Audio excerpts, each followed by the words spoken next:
salaamaaleykum Sénégal man la Tapha Tine. man Mouhamadou Seye Alliance Bébé Saloum. association FILS ak 3FPT. formation et de l'insertion des lutteurs du Sénégal. 100 lutteurs la ñuy defal formation. ñu ngi appel ñëpp ci promotion bi am. 18 juillet. à 9h bu ko kenn tardé. fële ci arène nationale. ku ñëw foofu man maa lay dalal parce que foofu sama buntu kër la. ñu ngi ko jaale directeur de emploi. Modou Fall. mais aussi 20 lutteurs ci lan ci agriculture. ma mbubb jaaraama parce que moo fekk ndaw yi ci ruq bi génn leen utal leen formation. waa FILS dal leen seen mën yi. fa tàll pin fa tàll pax.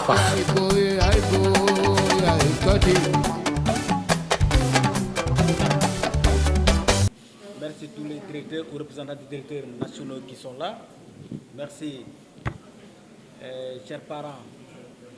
qui avaient fait le déplacement. Merci la famille de la lutte, ma propre famille, mes fils, mes amis et frères, la presse, et tous les invités. Ci turu monsieur le ministre Matar Ba dama bëggoon rek jëmmal te dëggal li nga xam ne moom na fi ñuy jël parole wax ndaxte ak lu làmb dafa am ay soxla ci wàll diversifier offre d'emploi yi wàll également exercer dañu bëgg a def wax nañ ko ci gannaaw mbër ay noble lañu te koo xam ne noble nga da ngay def lu noble naam tudd nañ fa ay stagiaires CNG mu ngi ciy xalaat ndaxte recevoir na monsieur Soumaré à l'époque def naa séance de travail également monsieur le ministre Dame Diop dans son propre bureau am na lu ñuy liggéey mais pare guñu stagiaire nag stagiaire làmb ak stagiaire football bokkuñu dafa am ay particularités ndax làmb ni mu bindoo ak ni mu tëddee moo tax mais ñu ngi koo xalaat bu baax a baax a baax bëggoon naa nag madame la directrice ngeen di def ay offre d'emploi au-delà de canaux yi ngeen di utiliser ngeen jéem a diversifier par exemple votre plan de communication pour ñu di ko am pour ngeen ay retours yi ngeen bëgg di féliciter encourager également monsieur le président Bamba Mboup ak ñi mu àndal yëpp lu ko dalee ci soxnaam njabootam ak ay collaborateurs am ci li nga xam ne mu ngi koy def ci réew mi mu am solo lool. bëggoon naa également ci seeni module madame la directrice ak aussi le président FILS entrepreneuriat ngeen gën koy développer. Vous savez fii Sénégal la nit ñi fonk naan damaa bëgg a dugg fonction publique et cetera ak yooyu mais boo génnee boo dem bitim réew entrepreneuriat moom lañ gën a dëggal ndaxte développement yu bëri fa la ñuy jógee. di wane que ne également ministère bi ngeen nekk njàmpati gone yëpp fa la saafara ëpp moo tax monsieur le président de la république wax xëyu ndaw ñi seen ministère moo ko géré à 80%. te je crois que war na am une interaction entre le ministère et la jeunesse, le ministère avec la population. lancé ngeen fii ay programme de formation 500 yoo xam ne amuleen retour yi ngeen bëggoon lancé ngeen fi ay yeneen CPS par exemple mais des na bi léegi ma doon wax ne xëy na ngeen xalaat également renforcement de capacité mbër yi toog am nañ ñoo xam ne c'est des sans emploi mais am na ñu ci am liggéey mais soxla nañ renforcement am na ay menuisier am na ay mécanicien am na ay tôlier am na ay soudeur am na électricien am na ay plombier tout ça là mais soxla ñu renforcement de capacité donc ñu capacité li bu baax a baax ba nga xam ne daanu mën a yéeg benn palier loolu mbëri soxla nañ ko lool te comme ci seen loxo la nekk te mën ngeen ko loolu au moins naa leen ko jéem a wax offre de formation yi c'est vrai JO yi am na document bu ñuy monté parce que war nañ am ay formation pour la génération 2026 et 2028 sur 2026 ñooñu effectivement xëy na këyit yi da ngeen ko jot après ñu def ci ay séance travail yoo xam ne mbër yi lañ ciy àndal surtout la jeune et petite catégorie et c'est important donc ñu dellu gërëm ñëpp donc ci turi monsieur le ministre Matar Ba bi nga xam ne rafetlu na seen teewaay rafetlu liggéey bi FILS def maa ngi déclaré ouverte la session de formation de 100 lutteurs en sécurité garde rapprochée et de 20 lutteurs en agriculture di féliciter di encourager les participants di encourager également lutteurs yi war a former di leen di wax rek ne ngeen ànd ak discipline ànd également ak engagement ci formation bi et respecter les formateurs et également l'initiateur et l'initiateur respecter également li nga xam ne accompagnement bi nga xam ne ministère de l'emploi def na ko à travers madame Sophie Diallo la directrice générale de la formation et fexe ba diplôme yi ngeen def attestation yooyu nga utiliser ko à bon escient mbër comme noble la dugg leen ci action yoo xam ne dana sigil réew mi suqali koom-koom réew mi suqali seen propre koom-koom d'abord et également jëriñ seen njaboot jërë ngeen jëf merci beaucoup. Ayun Pël ci Gàlle asalaamaaleykum mbooloo mi maa ngi tàmbalee vraiment samay kàddu ci leen baalu ak leen wax déwénati leen ba ma ñëwee fii ci salle bi maa ngi fi fekk ay kilifa yu am solo donc muy responsable arène nationale bi monsieur Alioune Sow président CNG de lutte monsieur Sène maa ngi lay nuyu di la sant sëriñ bi xam naa ne yaa tijji yëpp ñu ngi sàkku say ñaan nga barke lépp lu ñuy sumb fii monsieur Cheikh Ahmadou Bamba Mboup kàddu gi rafet na monsieur Thiam représentant directeur des infrastructures aéroportuaires ñu ngi lay gërëm di la sant monsieur Niang représentant du directeur de l'emploi un collaborateur un frère également ceux qui ont pris la parole tout à l'heure les représentants des lutteurs ñu ngi leen di nuyu di leen sant yéen lutteurs yi fi toog yépp samay collaborateurs yi ànd ak man ñi nga xam ne tamit ñoo liggéey ba mu yegg si fii nii comme ni ngeen ko waxee rek dama jëlee mbir mi fu sori foofu la newoon liggéey bu am solo ki ma remplacé ki ma wutu mu defoon ko fi ma ñëw yeggali ko donc collaborateurs yi Soda moom comme seen équipe la donc di leen féliciter par rapport à cela di nuyu tamit suñuy waajur yi fi toog lim nga leen ñoom ñëpp ñu la gunge fii tey ñu ngi leen di nuyu di leen sant la presse également ñu ngi leen di nuyu di leen sant di rafetlu bu baax suñu jotaay bi tey comme ni ko président waxee dafa nekk loo xam ne dafa am solo bu ñu xoolee ne que y a plus de 5000 personnes tey ñu fi ne tey ngeen jóg ngeen takku ne da ngeen di liggéey ñun fonds de financement de la formation professionnelle technique wax nañu ko sànq monsieur Sow wax nga ko fi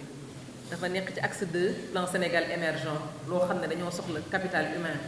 dañoo toll foo xam ne ni suñu réew dañu ko war a tabax dañoo war a defar suñu dëkk te pour defar ko il faut tamit nit ñi nga xam ne ñoo ko war a defar ñu mën leen tàggat moo tax ñi nga xam ne ñu tegoon programme boo xam ne dañu ko tuddee jàng jëriñu teg ci tamit ni ci laa bokk defe naa kon naa la war a baax mi ngi koy wax sànq bu njëkk ba dañ daan yaakaar ne rek boo defee formation rek mooy ki nga xam ne am na bac wala ki nga xam ne jàng na école wala leneen mais ñëpp ci lañ bokk sénégalais buy yeewoo rek Sénégal daf cee bokk maa ngi dégg président mi ngi ñaax di ñu ne bëgg nañ ñu jàppale ci yeneen formation ñun tam dañ leen di ñaax ngeen ñuy gëstu dinañ leen gën a gëstu mais dañ leen di ñaax tamit ngeen ñuy gën a gëstu parce que lu yàggul dara teg nañ fi benn programme boo xam ne dañ doon wut 10 000 personnes yu ñuy former pour ñu am seen permis de conduire defoon nañ ko avril ñu romb loolu ñu lancé waat benn programme ñu tuddee ko CPS certificat professionnel de spécialisation muy formation yoo xam ne yu gàtt la yu 3 à 6 mois yu ñuy tàggatee lu bëri ci ay métiers lu ëpp fukki téeméer juróomi téeméer ci ay métiers ci ay métiers ñu lancé ko bañ ko lancé amuñu sax 3000 candidats ba ñuy obligé waat di wëri waat fu ñu ko jëlee ça veut dire que ne gestu bi am na solo léeg-léeg dinañ publicité dinañ fay lu ba def ci communication dem ci rajo yi def ci journaux yi jël sax eto romb mais du ngeen ci jot nag xamatuñu nag nan la ñuy def ba mën a ngeen mën a jot si ñun moo tax na ñu leen di ñaax ngeen ñuy gestu lu ñu mënati amati dinañ def de telle sorte que ngeen yëg ko mais tamit dee leen ñuy gestu dee leen suivre suñuy page yéen a ngi ci réseaux sociaux yi ñun tam ñu ngi ci réseaux sociaux yi comme ni ñu ko waxee lancé nañ permis de conduire 10 000 personnes lancé nañ CPS yi 3 000 personnes lancé nañ tam également chaîne de valeur yi normalement semaine bi dinañ commencé formation dégg naa leen bu baax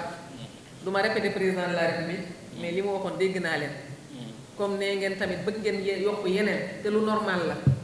dinañ xool tam ñu ci gën a jàpp. vraiment loolu laa amoon ci lu may wax di leen ñaax bu baax a baax di leen encourage ci li ngeen di liggéey.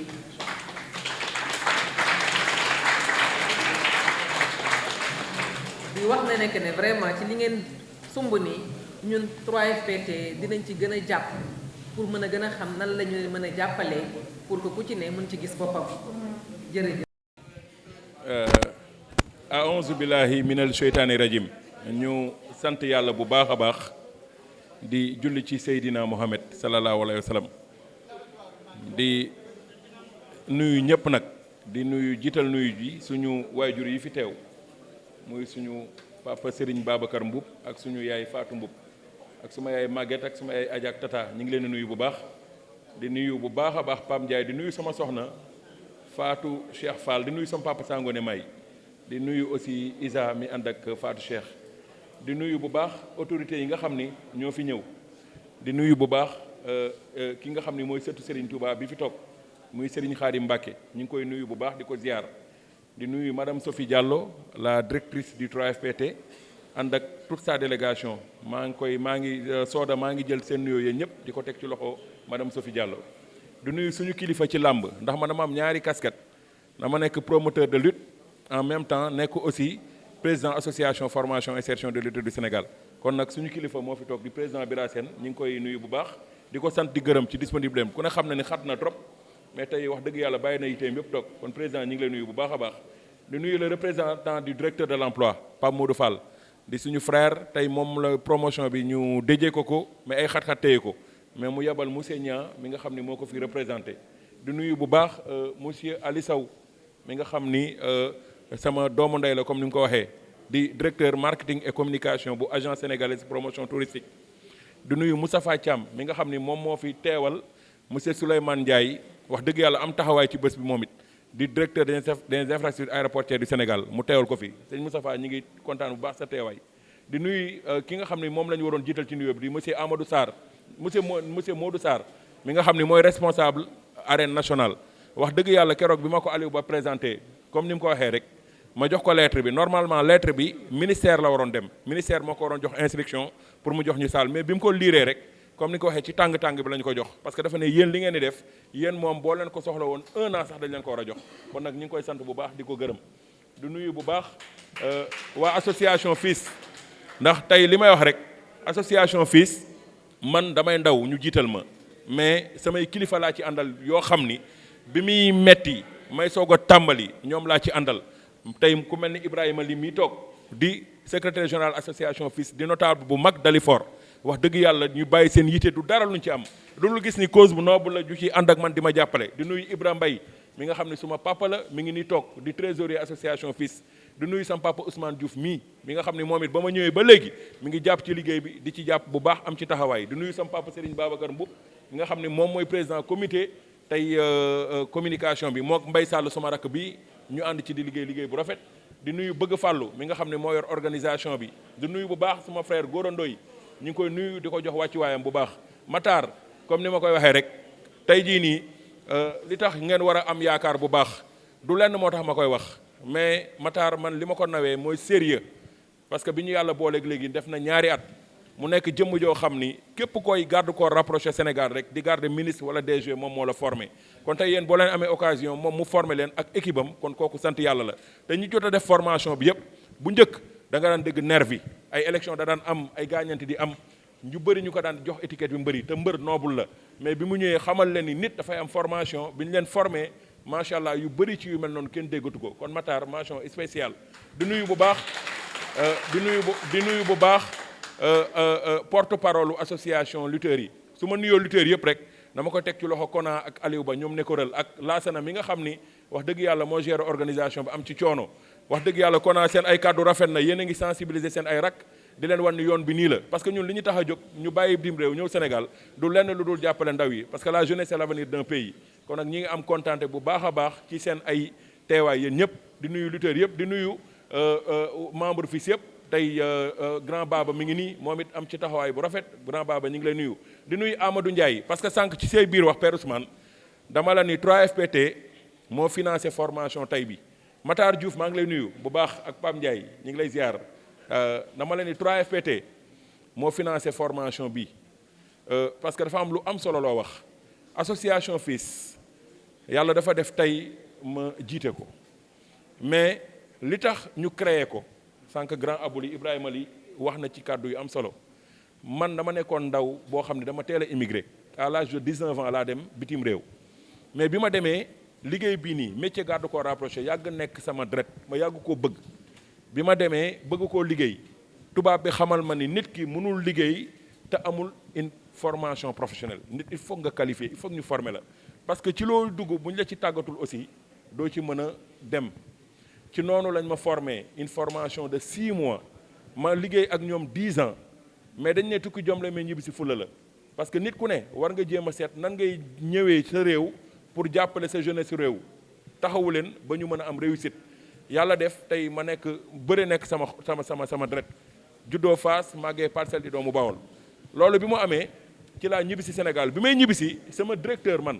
ki nga xam ne man moom laa daan liggéeyal d'accordul woon parce que dama nekkoon sénégalais boo xam ni presque ay agent tubaab rek laa amoon mais daanaka ñu lu bëri daf ma jiitaloon parce que dafa ma ne da nga bokk ci ñi gën a discipliné ci ñi nga xam ne formé naa leen ba pare ngeen di liggéey ci man mais ma ne ko ñun nit mënuñu am lu ëpp suñu réew faaw ñu dem jéem a xool nu ñu jàppalee suñu jeunesse réew bi ma ñëwee président Bira boobu Alioune Sarr moo fi nekk ma seeti ko ndax nit ki tamit booy dugg ci kër da ngay jaar ci buntu bi boobu ma seeti président Alioune Sarr jour boobu mu convoqué ñu ñun waa association FILS yëpp boobu ñoom ñi ngi stade Léopold Sédar Senghor ñun ñëpp bi ñu demee moom it wax dëgg yàlla mu woo toute équipe bu waa kii yëpp waa CNG ñu toog bi ñu toogee wax ñu sante ko yàlla ñoom ñëpp jour boobu Manga 2 mi ngi fa woon temps yooyu noonu ñoom ñambe ak suma papa Thierno Ka ñoom ñëpp fa nekkoon mais ñoom ñëpp validé affaire bi ne ñun amuñu luñ ci wax parce que li ngeen def nii man président Alioune Sarr yàgg naa cee bëgg dugg yàgg naa bëgg jàpp ci xamal mbër yi nit day am formation professionnelle bëre du métier noonu mu validé ko di ñaanal suma papa Mbaye Guèye yàlla na ko yàlla yërëm ndax moom moo nekkoon vice président association bi wax dëgg yàlla moom dafa bëri woon ci association yi mu bokkoon mais da daan wax ni man association yi ma bokk yëpp yi ma ci gënal FILS yi la bokk parce que su ma mënoon delluwaat xale def formation dinaa ko def ndax li ma gën a regretter sama àdduna mooy ñàkk def formation bi ma ñàkk def formation ànd na ak ñun fu ne paa bi ñun ñoo ko jaraloon 6 heures du matin mu yeewu fu ne ànd na fa ak ñun kon nag ñu ngi koy ñaanal yàlla na suuf sedd ci kawam. Deuxièmement si wàllu touche bi nga xam ne man fi lay ñëw. les félicitations adressées à 3FPT. culture dafa bëri ay pàcc. fexe na ba taxawal arène nationale comme tel si c'est bien structuré et puis durant toute l'année ñu seet parce que yoo xamante ne si dafay animer la saison. lan moo ëmb du bëre kese dafa am préparation culture bi ak li si topp. mbokk yi maa ngi leen di nuyu kenn ku nekk si turam ak santam di am mbégte trop teew fii am na ku ko wax léegi mooy ki ma jiitu bi ma toogee léegi rek maa ngi xelaat loolu parce que Khadim le président Bamba Mboup nit ku baax la mais ku am yéene la parce que à chaque fois mu am un partenaire xelam si li muy njëkk a def mooy yóbbu la si sang mu tedd boobu muy Cheikh Abdou Karim Mbacké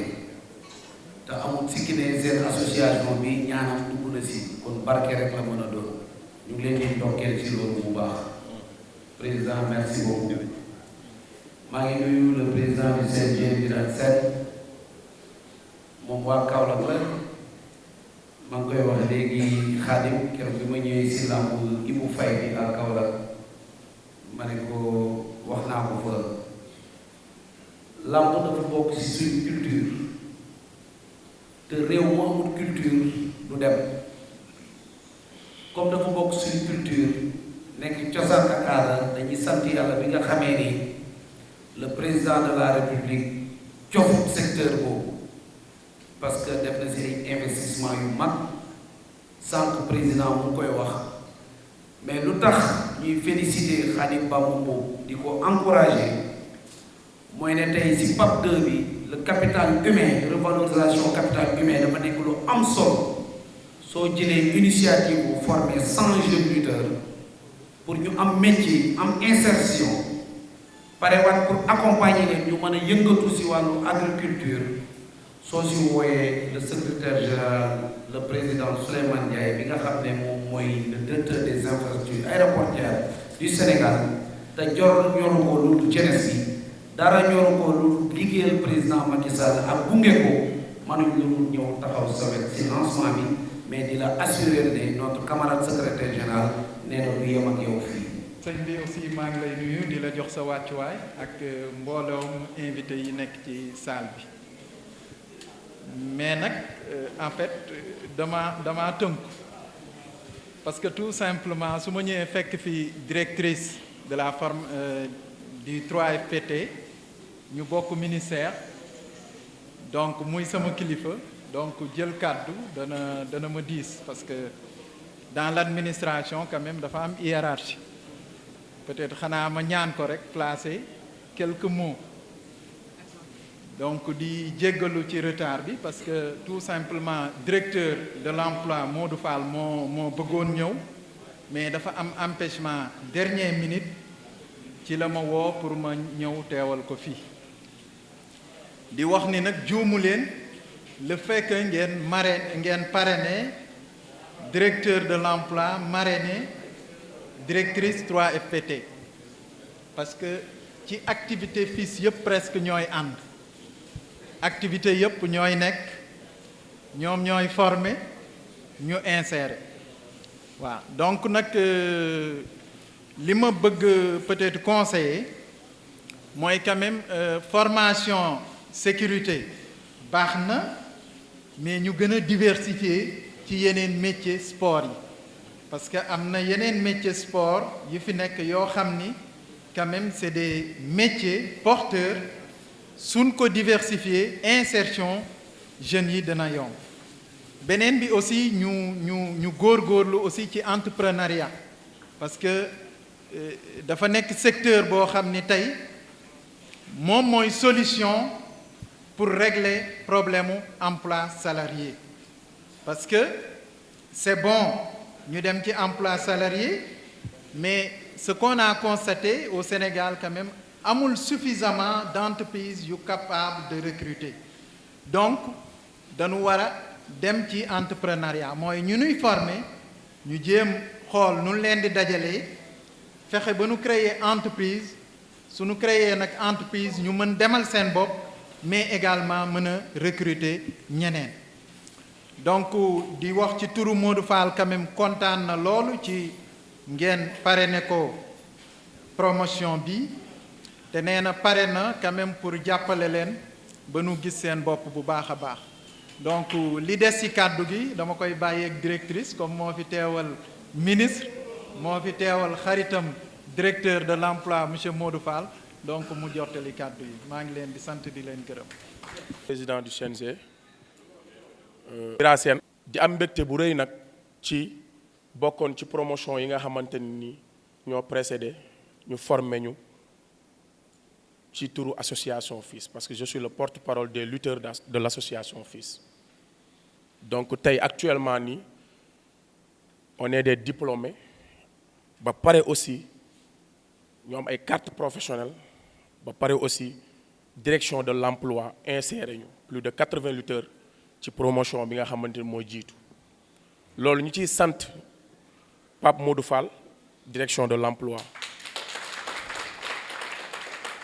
parce que feccum liir bu neexee ndey moo tee ci wagg ya Mam Bamba ak association FILS suñu mënee lii tey ak bureau bi yëpp c'est grâce à l'appui de ces structures bu mel ni 3FPT aussi nga xam ne madame Abissey moo fa nekkoon doon ñu jàppale ñun ñi ñëpp tey am témoin oculaire lañ ci loolu tey mu jóge fa madame Sophie ñëw aussi dàbbali ko kon donc je pense que l'avenir des lutteurs c'est assuré grâce à l'association FILS donc je pense que su fekkee ni état comprendre na et je pense que état comprendre na acte yi nga xamante ni moom la association FILS di mener particulièrement sur la jeunesse particulièrement ci lutteurs yi ndax ñun ñëpp umpale wuñ ne nombre de lutteurs yi ñi yaakaar làmb yëpp làmb mënu leen attan mënu leen jariñ donc nag Bamba dafa am mérite ndax dafa gis peut-être fu gars yi gisul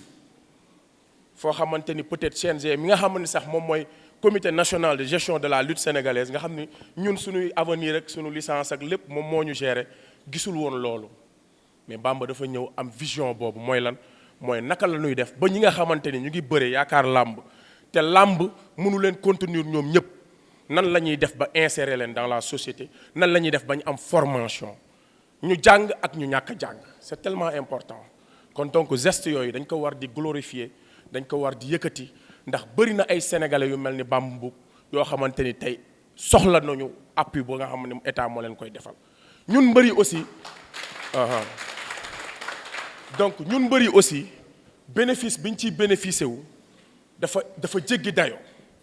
ndax tey bu njëkk bu ñu daan wax formation rek dañ naan ana bachelier yi ana ñi am BFM ana